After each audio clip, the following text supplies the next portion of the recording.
آپ صلی اللہ علیہ وآلہ وسلم نے فرمایا کہ اللہ تعالیٰ نے مجھے جس علم و ہدایت کے ساتھ بھیجا ہے اس کی مثال زبردست بارش کی سی ہے جو زمین پر خوب برسے۔ بعض زمین جو صاف ہوتی ہے وہ پانی کو پی لیتی ہے اور بہت سبزہ اور گھاس اگاتی ہے، اور بعض زمین جو سخت ہوتی ہے وہ پانی کو روک لیتی ہے۔ اس سے اللہ تعالیٰ لوگوں کو فائدہ پہنچاتا ہے، وہ اس سے سیراب ہوتے ہیں اور سیراب کرتے ہیں۔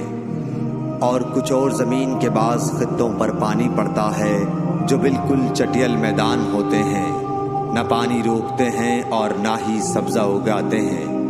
تو یہ اس شخص کی مثال ہے جو دین میں سمجھ پیدا کرے اور نفع دے، جس کو وہ چیز جس کے ساتھ میں مبعوث کیا گیا ہوں اس نے علم دین سیکھا اور سکھایا۔